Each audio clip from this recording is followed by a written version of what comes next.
Hello and welcome to a bonus episode on the Casual Cinemedia podcast channel. My name is Chris. My name's Mike. And my name's Justin. If you're wondering why we're calling ourselves Casual Cinemedia now and have noticed it on the podcast feed, we've changed names. We wanted to do more shows than just what we felt we could fit under the Casually Criterion umbrella. We thought that was a little too specific to the Criterion collection. Real quick, we're still keeping the Casually Criterion show. We're naming what was our off-week show where we covered more current movies. We're naming that Casually Current, and naming the whole channel Casual Cinemedia. So, yeah, that way we can do other things that fit, but Casually Criterion, the new movies didn't fit underneath that name, so we just wanted to spread it out so that we could do other things and kind of spread our wings a bit. Yeah, absolutely. So this will give us a better chance to review more of the things we're interested in, and hopefully more of the things you guys are interested in as well, at least half the time. Right. All right, so today we are actually just talking about Marvel's Black Panther. Easy peasy. Just opened this weekend, so we wanted to go ahead and get a bonus episode out to you as quickly as we possibly could. And just as a quick update, we have our Oscar bet going on. Justin, Mike, and I are going to pick the movies of each category that we think will win, and whoever comes up with the most points at the end will be able to pick the next Casually Current episode. But we want to invite you guys to also participate in this. So send in your Oscar picks, and if you guys beat us, then you guys get to pick the Casually Current episode and pick a movie for us to review. Yeah, and if you want to send those in, you can contact us on Facebook at facebook.com/casualcinemedia. You can also join our Facebook group at facebook.com/group/casualcinemedia. You can follow us on Twitter and Instagram at casualcinemedia, or you can email us directly at casuallycriterion@gmail.com. That email has not changed with the rebranding. Yeah, so go ahead and send in your Oscar picks now. We will review them shortly after the Oscars, and we will contact you through whichever means you contacted us to let you know if you won, and you can let us know what you would like us to review. Yeah, so you guys ready to talk about Black Panther? I know I am. Yes. Cool. Must feel good. Sitting here comfortable. What do you want? Your secrets. Your weapons. I'ma burn it all. This ends today. I'll start with my own experience. I actually haven't seen very many of the Marvel movies, at least like the more recent ones. And if you've listened to this podcast before and caught some of our past episodes where we've talked about them, not that big of a fan of them. I haven't watched too many of them, but I was curious, Mike, since you're relatively new to the show, I don't think you were on any episodes where we talked about this before, but how do you feel about the Marvel movies? What is your relationship with them? Have you seen them all, et cetera? Yeah, okay, thank you. I have seen them all. I wouldn't say I'm the biggest Marvel fanboy. For example, I haven't read any comics. I wouldn't say that I follow fan theories or anything of that nature. But I have watched pretty much all of the Marvel Cinematic Universe movies since Iron Man, and I've enjoyed most of them. I don't think any of them are game-changing or exceptional. Well, that's not true. I think there's a couple exceptional movies in there. But I think this franchise is something that it comes around and there's not much you can do about it, so you might as well try to enjoy it the same way you would enjoy an episode of a really impressive TV show. It's a spectacle, it's fun. Usually they're made at least better than a lot of other superhero movies that are coming out recently. Like, for example, they're better than anything Warner Brothers has put out, or the early Fantastic Four movies. Any of the Fantastic Four movies, really. Or any of the Batman movies before Christopher Nolan takes over. So, you know, the MCU... That's a low bar. Yeah, it's a low bar, but you know what? None of them have been absolutely terrible, which is pretty impressive considering this is like the 18th movie in the franchise now. Yeah, I think that these are fun movies. I would probably disagree. I think there have been really bad Marvel movies, but at the same time, I think there have been really good ones. And I think most of the movies are better than like a lot of the normal movies that we get that are mainstream movies. Let's put it this way. When I say no bad ones, have you seen any Marvel movies that have been as bad as Justice League or that Fantastic Four movie that came out a couple years ago? Well, Thor, I think the first Thor kind of... Come now. It's not a good movie, but it's not that bad. I think I sided with Chris. That was the first one where I was like, oh, I really don't think I like these. That's like where my tilt started to happen. Because before that, I would go watch them all. And I think I saw everyone up to Thor. But after that, I kind of dropped off because I disliked Thor so much. No, I won't defend Thor and say that it's a good movie. I'm only defending it in that it's not a straight-up bad movie. There are enjoyable moments in it, but I would say that it for me, it's a bad movie. Like, I didn't enjoy it very much. I'll agree with you on Thor 2. Thor 2 is a bad movie. Thor 2 is also bad, yeah. Okay, continue. I'm sorry. Anyways, so that's my relationship with it. I enjoy watching them. I think there was a growing phase where they didn't put out great movies, and then since then, a lot of the movies have been really, really good. I agree. They've gotten better in like the last, I think, probably 3 years. Yeah, I would agree with that. And I really enjoy them. It's like a TV show. You were right. Buy a big bag of popcorn and then go sit down and eat your popcorn and drink your drink and enjoy the movie. That's kind of how it is. Turn off your brain for a little bit. Ultimately, where I come down on them is a point that you and I hit on in a previous episode while talking about the Marvel movies. And that is like they never really get any worse than a 4 out of 10. And never get any better. Like at their absolute peak, they're kind of a 7 out of 10. We had made that comparison at one point, and I kind of still agree with that. Yeah, I think to a certain extent that's true. What do you think, Mike? These kinds of numbers, when I rate movies like this, it changes based on any given day and any given mood that I'm in. I would say if I could personally rate them, I would rate certain movies in this franchise so far, in the official MCU, more than a 7, right? I would think the first Iron Man would be a solid 8. It changed the way superhero movies were. Before that, the best superhero movie we had was like Batman Begins and The Dark Knight, like a month earlier. But before that, we had shit like Spider-Man 3 and Fantastic Four, The Rise of the Silver Surfer. So I think Iron Man, I would qualify as an 8. The first Avengers movie, maybe. Civil War. Yeah. Thor Ragnarok, I think Black Panther, maybe not quite that high, but it's on the higher end. I think Winter Soldier. So I think there's some good moments. I think I like the Marvel Cinematic Universe a little better than you guys, but I can totally understand where you're coming from in the sense that you're never going to leave more than entertained. Cool. Well, I think since this is our first Marvel movie that we've covered on the podcast, I thought it would be like interesting to hear kind of where we all stand and maybe play catch up a little bit to this point. So sure. So if you're looking for an Easter egg podcast or a fanboy podcast for Marvel Cinematic Universe, what's an Infinity Stone? Yeah, go somewhere else. What's an Easter egg?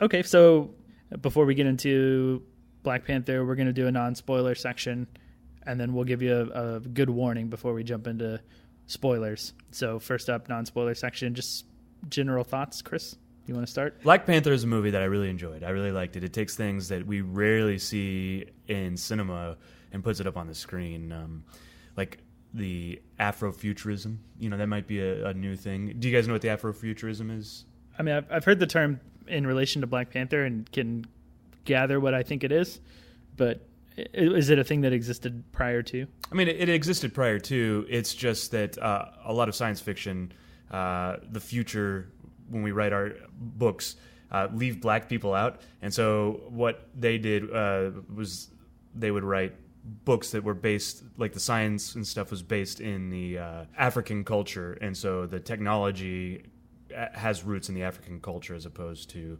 any other culture. And so they take that, and that's why everything looks kind of tribal, like all the technology looks tribal in Black Panther. I really enjoyed it. It gives us something I think that Marvel hasn't given us before, or anyone has really given us before. Anyone. And I think it's it feels to me, and this is, of course, I've just seen it this weekend, but it feels important to me more than any other Marvel film has felt. I'm right there with you, Chris. I don't know if I like it more or less. I'm still kind of tossing that up in my head. I definitely think this is in the higher middle to top third of Marvel movies in the MCU that exist currently.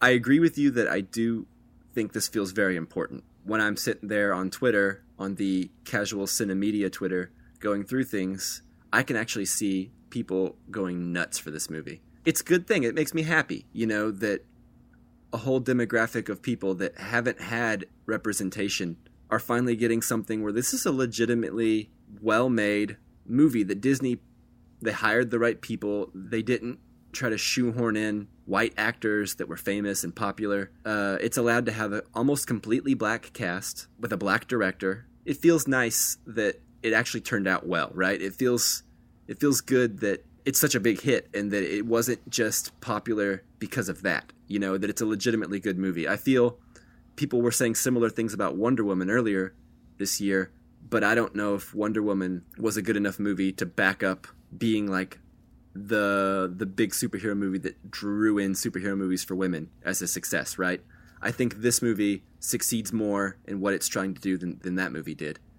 And I think Ryan Coogler was the perfect guy for the job. Yeah, I think Wonder Woman doesn't necessarily rise above just a normal superhero movie. Right, yeah, exactly. It's not as good. It's like right there with, like, in my opinion, some of the bottom tier to middle tier Marvel movies. It's better than any DC movie that exists so far, but that's not saying anything at all. All right, now this is the Justin. Why are you putting so much pressure on me? Because I'm excited. In my opinion, I'm excited. Terrifying. I don't mean to make you nervous, but I'm excited to see what you say. Yeah, I agree with the points that have been made so far that I think it is an important movie for social reasons, right? Mm-hmm. I think the movie itself is maybe slightly above average for the Marvel movies that I think, like if using the 4 to 7 scale that we've established or I've established, I would give it a 6 out of 10. You guys are right that it's really well made. I don't know that I can fault anything like from a technical standpoint on any of the Marvel movies. There are a few things that bothered me. Some of it I can't get into until like the spoilers section about it, but I guess, or what I can get into here is that a lot of the humor attempts fell really flat for me.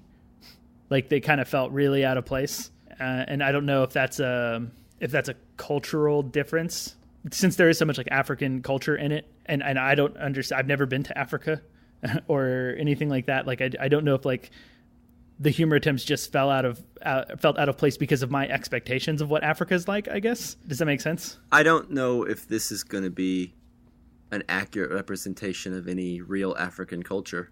Yeah, that's a fair point. That I don't know that it is, but like in the movie's world, like the humor attempts felt like weird and out of place to me. Like there's a joke made about Coachella at one point and there's someone gives someone else the middle finger at one point, which I think is more of an American gesture, but the person who does it is from Africa. And as far as I know, hasn't spent much time in America. I don't know. There's a few things like that just kind of bothered me and fell flat. I think this movie is more interesting because of all like the social stuff surrounding it, like having an all black cast, like, and it was also interesting to me that this is the first Marvel movie that has a female cinematographer, which is Rachel Morrison, who is also, she's nominated for Best Cinematography for Mudbound this year at the Oscars. Mm-hmm. She's also the first female cinematographer to ever be nominated for an Oscar. So I think that there's like, without even having to see the movie, there's a lot that like I think is like commendable about it and a lot to like about it. Sure, it's actually a really good role for women too. Or not really good role. Yeah, it has really good roles for women. A lot of the women characters in this movie are given plenty of time to shine and show how badass they are. Yeah, he's surrounded by women that protect powerful him. Women, yeah, strong powerful women. So this is actually, almost this is a better movie than Wonder Woman, I think, and the woman power is there as well. So I think this is just a really good film on that aspect for sure. And I'm pretty sure that all comes from Ryan Coogler and his eye for this kind of thing. He also used a female cinematographer for Creed, I believe, if I'm not mistaken. I'm not sure if it's the same one, but I don't believe it is. Let me check. I don't think it is either. Outside of that, the movie just felt like a lot of the same Marvel beats from these sort of movies. So like nothing unexpected happened, except for a few things that I can't get into until spoilers. Is there anything else we need to talk about before we get into spoilers, or do we just want to dive into the movie now? Just quickly, I think that most people will like this film. Like, I don't think that you have to be the demographic that like benefits from the social stuff in the movie. Like, I don't think you have to be black or you have to, be a woman to enjoy this movie. Like, I think it's really, really accessible.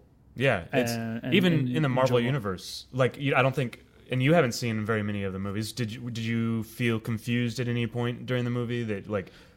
Oh, not at all. Like, I feel like it's totally standalone. Like, I don't think I have to see another movie to get any more out of this movie. I don't think I had to see anything prior to. Like, if this was the first Marvel movie ever, and the only Marvel movie ever, it would be perfectly fine. Yeah, absolutely. I think so too. Real quick, before we move into spoilers, I wanted to actually bring up one element that I thought was really awesome about this movie and that felt really unique, and that was the score. Oh, the music and the score, it all felt really unique and much different than anything in the Marvel Cinematic Universe or even really any superhero movie or mainstream blockbuster that I can think of. The thing is, we're talking about this in terms of superhero movies, but this is also an important, just in terms of blockbuster movies, in terms of its cast and the talent behind it as well. Yeah, I read an article where a lot of times movies where most of the characters are black, a lot of times they're suffering. It's like they're all slaves or something along those lines, or you don't ever see you don't see them in power like this movie shows. They're smart, they're good, they're compassionate, they're running everything. Yeah.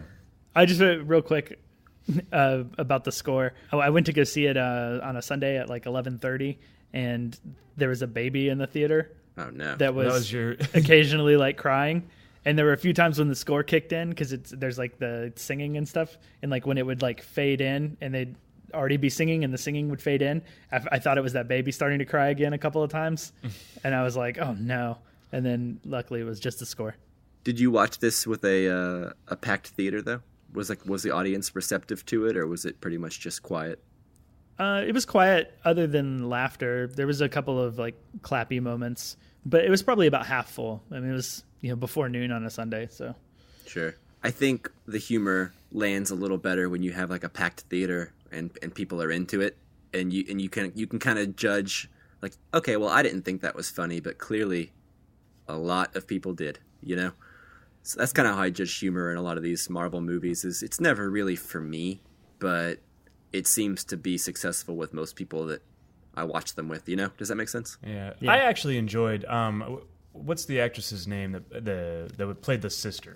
It's not Lupita Nyong'o, is it? No, she's the other one. No, that was like his love interest. Letitia Wright? Yeah, Shuri is the character's name. I thought she was really funny. I enjoyed. She's the smartest woman, and I thought everything. I think you may have felt that it fell flat, but I enjoyed her, and I thought like her energy made the jokes funnier, and she's like a funnier Q from James Bond. Right, exactly. Yeah, and everyone in the theater that I was with like was full of laughter when she did her stuff. So like, it might just not been for me. I'm not going to say I'm right, and like the 80 other people in the theater were wrong. And this is just our opinions, like whether just my opinion and your opinion, they're both the same. Okay, well let's move into spoilers. So spoiler warning: stop listening now if you have not seen the movie yet, and keep listening if you have. That was it. You missed your chance. If you're still here and you haven't seen the movie, mistake. Unless you don't care about spoilers. Big some people mistake. Are like that. So who wants to start us off? You had some complaints or things that you wanted to talk about in spoilers, so why don't you start us off? Yeah, okay. But this happened kind of early in the movie, so maybe it was something that could have gone in there on spoiler, but I saved it for spoiler just to be safe. But I got confused a little bit on who Michael B. Jordan was, because I thought he was in the flashback at the beginning. Like the film starts with like that 1992 flashback where the king comes and visits the guy. Yeah, in Oakland. And then you find out that the guy who's with him is a spy. Later on, you find out that that's actually a young version of Forrest Whitaker's character. Mm-hmm. But the whole time, until we learn that, I thought that guy was Michael B. Jordan. So the entire movie, when we would see like Andy Serkis as the villain and them doing their things, I thought he was a spy. And like at any minute he was going to like turn on him. Wait, you thought the young Forrest Whitaker actor with like the eye thing was a young Michael B. Jordan, or a same age Michael B. Jordan from 1992 that looks different? Yeah. I also thought it was weird that he didn't age much. Oh my! I was very confused. I can see how this movie would have been A little a mere confusing 6. for you. Yeah. Well, I mean, like there was the eye thing, but like, I mean, by the time that Michael B. Jordan showed back up, like it was in like action sequences, so I never really got like a solid look at his eye. And Sure, but he looked different. and then I didn't remember that the guy in the flashback had like a weird eye. I don't know. I feel like it was, at least to me, like a fault of like casting two people who look too similar. I don't feel that at all. Yeah, I got to push back on you there, buddy. Yeah. I never had any confusion, and I don't think they look that similar. I don't either. I don't see the similarities. I mean, I know that they're different characters, and I can figure it out now. But like, just at the time, that's all I could think of. I was like, oh, he's that spy from the beginning, and he's gonna turn on this evil dude, and like that's gonna be his downfall. Yeah. So I guess in that sense, the movie fooled me. I don't think it was trying to, though. Yeah. I didn't see that coming, that he was actually a bad guy. Well, good job, movie. Speaking of Michael B. Jordan, though, I thought he was really good. Have you guys ever seen The Wire? I don't think you guys have you? I've seen the I've first seen 4 episodes of The Wire. Yeah. Michael B. Jordan is in the 4th season with a bunch of different kids, and he's amazing in that. It's kind of been fun to follow him along his career as he goes, and I think Michael B. Jordan was really good in this. And I also think a lot of times Marvel movies have problems with their villains. Like the third act doesn't make a lot of sense. There's some sort of MacGuffin that everybody's trying to get, and there's not like a lot of emotional weight behind it. And I think that in this movie, it fixed that. I think that the third act and Michael B. Jordan as a villain was really, really good. Yeah, I agree with that 100%, actually. I was going to say, I like how the movie started in Oakland, by the way, because that's where the Black Panther movement actually started. So I assume that's why the movie starts in Oakland. But no, I agree. I think Michael B. Jordan was really good. And I think the key to making him a much more interesting villain was giving him motivations that you understand and that are rooted in good points. Like I think the best villains are ones that don't actively go around twirling their mustache. They don't view themselves as evil. He views himself as like a revolutionary in this movie. Like he views himself as like a warrior of justice who's gonna right wrongs that have been done to him in his lifetime and in his people, right? So because he believes he is a good man, it translates to the character, right? Like he's not cartoonishly evil, even though his plan has evil elements to it. With a little bit of tweaking, it's almost like his plan completely makes sense. You know what I mean? He almost wins you over to his side, thinking maybe his idea is not so bad, to a certain extent. I felt that Andy Serkis's character was the mustache twirling like guy who's kind of just being evil for evil's sake, because he seems like he just thinks it's really cool to be, a shitty guy. Right. And so like Sure. I really was not into him at all, and like I was so happy whenever he was killed and Michael B. Jordan took over like as the main guy, because every villain is like the protagonist and hero of their own story, right? Mm-hmm. And they do well here, like you said, you understand his side, you understand his feelings.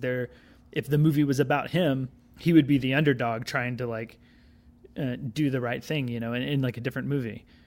And I didn't mean to quote Spike Lee movie title right there. Tangent, I guess we talked about Shape of Water a few episodes ago, but like Michael Shannon's character was the villain. Like I didn't have that with him. I didn't have any understanding. And so, that third act for me in Black Panther here, like really, it was really where I got interested.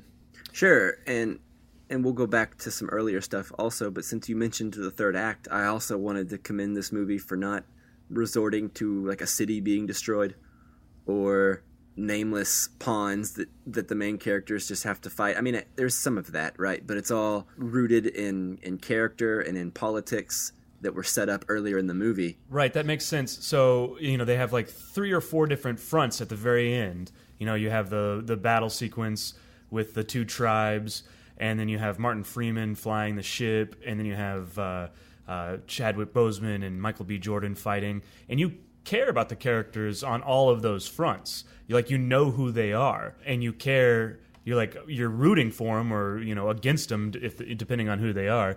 That's really good. It's because it's all based in character. You know who they are. Like, it kind of reminded me a little bit of Star Wars. There's so much going on, and he's got his spaceship thing going on, and I really enjoyed this. This might be up there as one of my favorite Marvel movies. I didn't want to say anything because I haven't seen so many recent Marvel movies, true, yeah. But I was so happy that the end of it wasn't some big thing that's about to destroy the Earth that has to be stopped, right? There's kind of a sense of that because he's sending out weapons that's going to go to all the oppressed black people he wants to like overthrow the rest of the world. So there's kind of a sense of it, but I think they make a good enough point that like that might not actually work because once these weapons get out and the technology is seen, they being the rest of the world, everybody will has it, come after their tribe. And like, so it's really kind of like their state of Wakanda that is at stake, right? It's much smaller scale, it's the tribes warring against each other. It becomes very personal. It's not this huge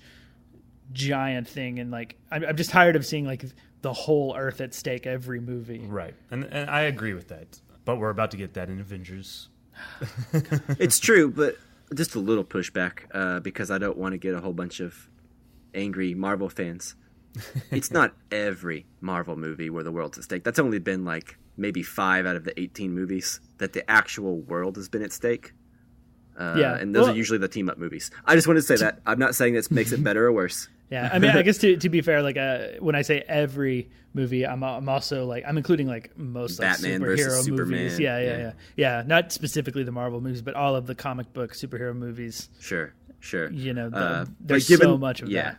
Yeah, but given the connected universe, I think Marvel's plans their MacGuffins out a little bit better, just because I think they know that the world-ending stakes are coming in like 2 Infinity War movies.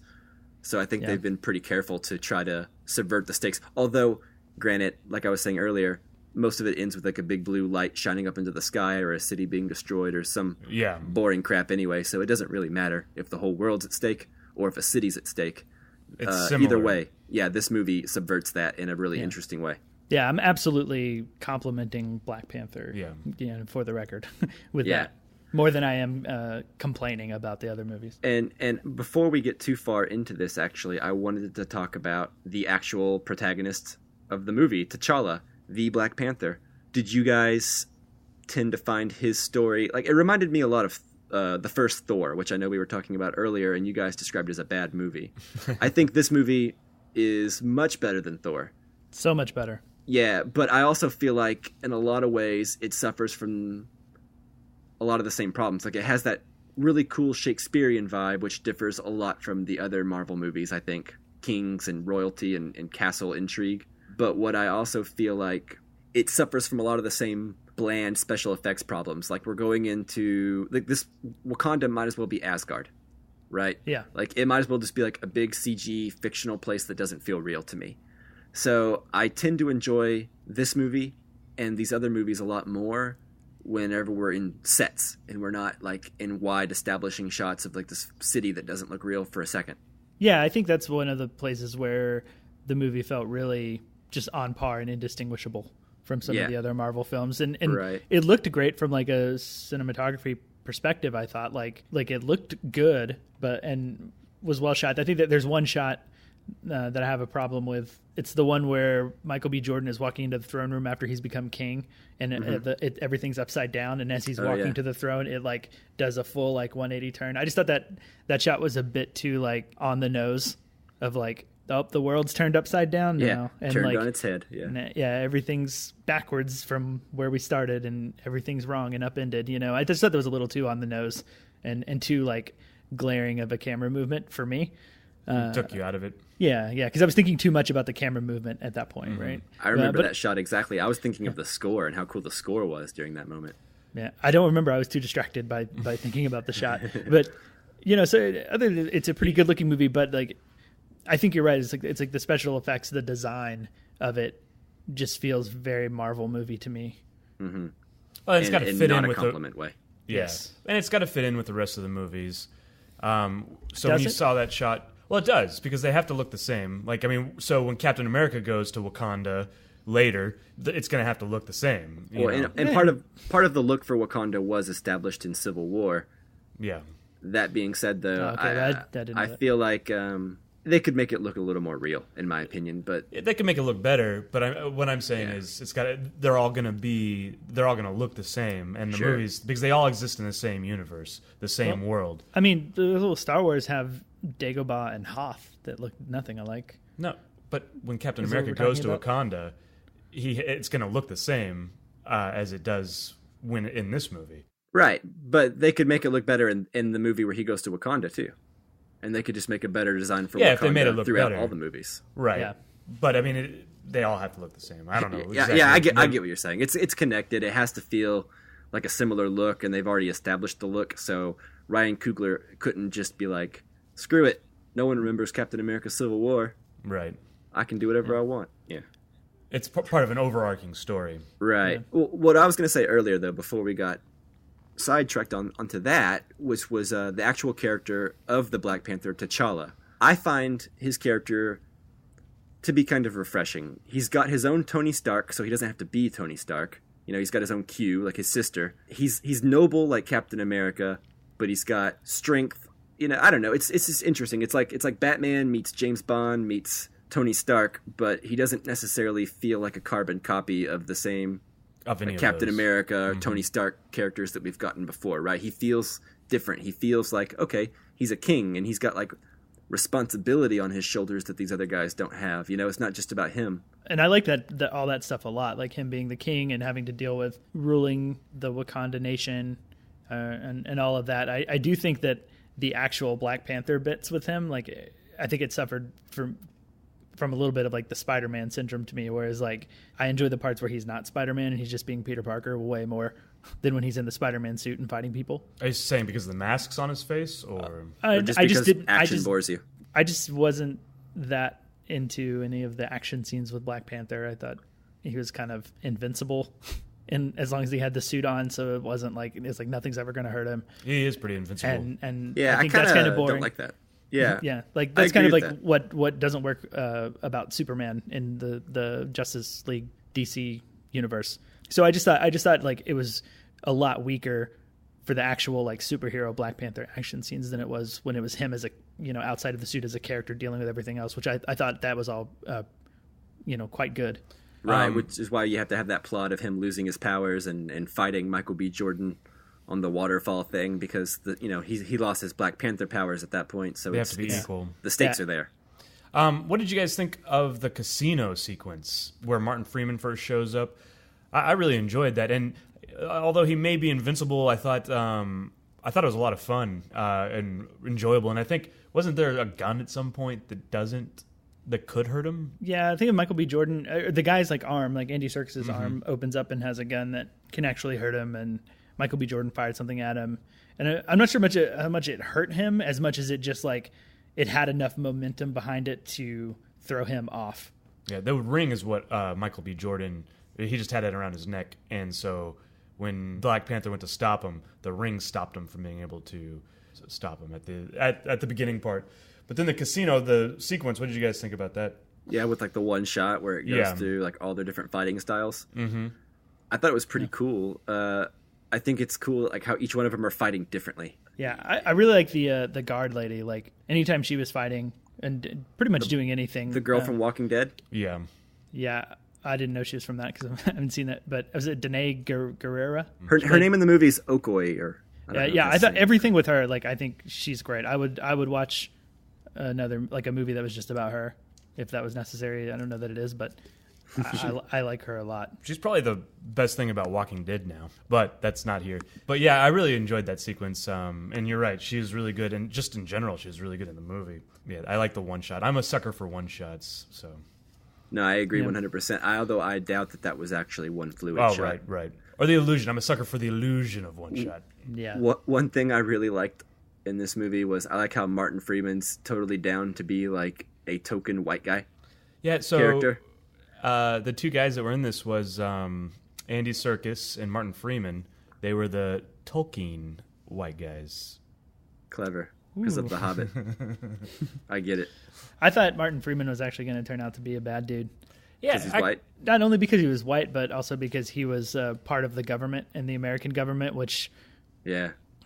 seemed like an easy bad guy. The target. Yeah. It's an easy target, especially, in today's climate in a movie. And government agents are always viewed as like suspicious and bad in movies generally, or like they're trying to leak secrets or something. He could have been like a spy. But I'm glad it didn't go there because I like Martin Freeman.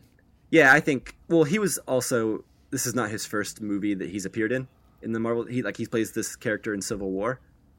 So I kind of had an idea that he wasn't going to be a bad guy. But I like how he's on board to be like the comedic relief, like whenever things are getting too actiony. Like usually this is a part reserved for like some poor black man, who has to like deliver goofy lines and really has no plot other than to make us laugh. And so I'm glad that Martin Freeman was there to take that role into this movie because it's fair. It makes sense. Yeah. I think it does a good job at it too. So it's like Martin Freeman always does a good job. And let me ask you guys, is this the first Marvel movie to hint at an afterlife? Thor, I think, has afterlife semblances. Well, they've mentioned it, I think, but this is the first time I think we've actually seen it that I can think of. Yeah. I'll say yes. I found that interesting, and it's not been in any of the ones I've seen. I think in Thor Ragnarok, doesn't he go back and talk to Anthony Hopkins after he spoilers for Thor Ragnarok, but after Anthony Hopkins dies? He doesn't die. He dies in Ragnarok. Oh, yeah. Well, you know what? It's like the same. It's like he does the Obi-Wan thing where he comes back and he's like, I'm dead, but for convenient plot purposes, I'm not dead for a little bit, just to tell you something important real quick. So we do have like an established, like there is some sort of afterworld in this maybe, but you don't see him like hanging out there. You don't see him like being like, in any minute I'm going to pop up to Thor, And I don't know. In the real world. I think it can be explained away as they gave him drugs and they're just hallucinating, as opposed to... Well, and also Thor, Loki, and Odin are all Norse gods anyway, right? Yeah. So... yeah, they're Norse gods, but I guess like it seemed more like they were aliens than like supernatural. That's how the Marvel Cinematic Universe has played it, for sure. Yeah. Like, they've even commented on it in the movies, which is just kind of like, oh yeah, humans think you're gods. But yeah, I thought the whole afterlife, like, or drug-induced hallucinogenics... I thought that was done really well. Like I thought it looked really cool, and just the whole like burying them and stuff. And the whole like ritual around it. Yeah, I liked it. I thought it was interesting and just kind of it looked different. Looked really pretty, the purples and stuff.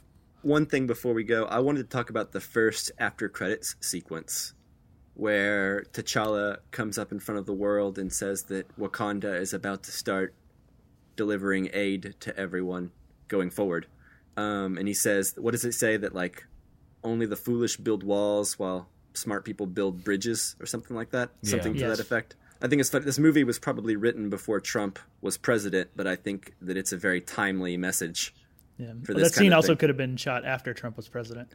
It's true, but I've seen multiple places where it said that this was already underway before all that happened.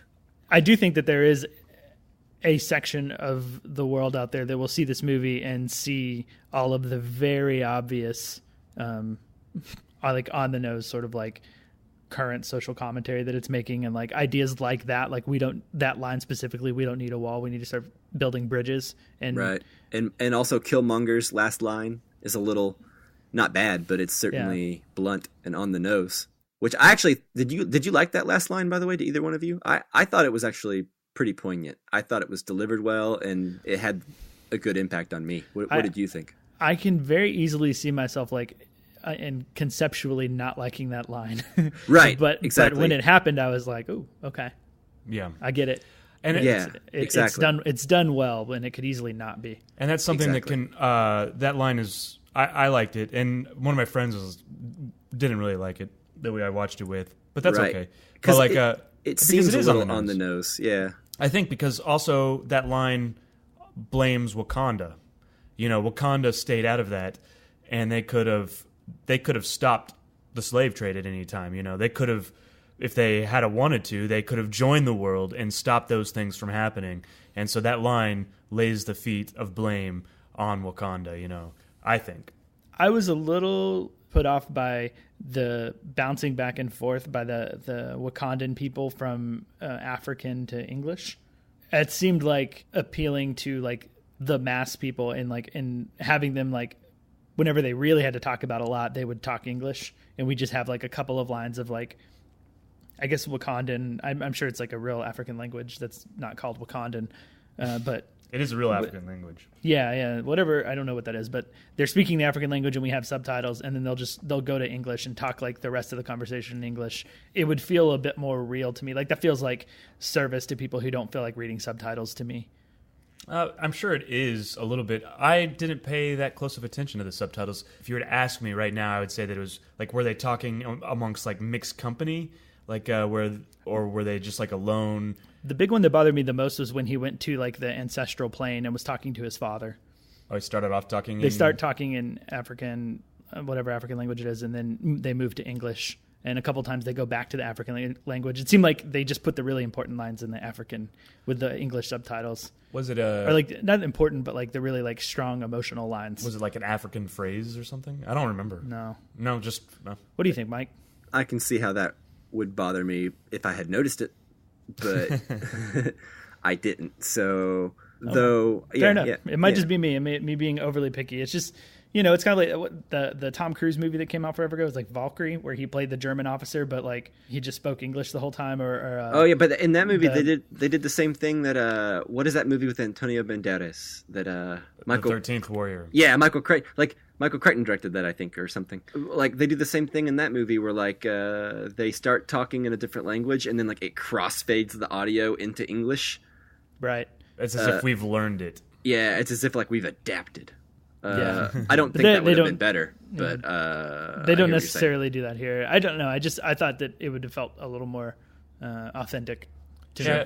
I just didn't notice. Maybe on the second viewing I would, but I didn't notice it. So, Justin, before we finish real quick, are you interested in watching more movies? Was this a pleasant experience watching this movie? I know because you're so against. I mean, but you typically don't like comic book movies or Marvel movies. So, I mean, sum up your experience. Are you ready to watch the next one? Or are you going to go back and fill out the Marvel backlog? Well, I know we're going to talk about Infinity War when it comes out, so I have to watch some of them, I guess. It hasn't convinced me that I should go back and revisit all the ones that I don't have to. Right. I think there are some that we could point you to, like Civil War. I think is probably the important one, and I think you'd enjoy that one. I don't think it's as good as Black Panther, but I think it's better really than good. Black Panther. Do you? I think it's the peak of what Marvel can do and what a Marvel movie can be. It is really good. So like that, or Thor Ragnarok and Guardians of the Galaxy, I think are the ones. I've seen Guardians of the Galaxy. You like comedies, so I think you would probably like Thor Ragnarok the most out of any of them. Yeah, right. But that's just a guess. Right, fair enough. Chris Hemsworth's a funny guy. Yeah, it's hilarious. Yeah, and Taika Waititi directed it. He's directed like What We Do in the Shadows and Eagle vs. Shark, which I wasn't a big fan of Eagle vs. Shark when it came out, but I did enjoy What We Do in the Shadows quite a bit. Yeah, I didn't like What We Do in the Shadows. I didn't think it was very funny. What?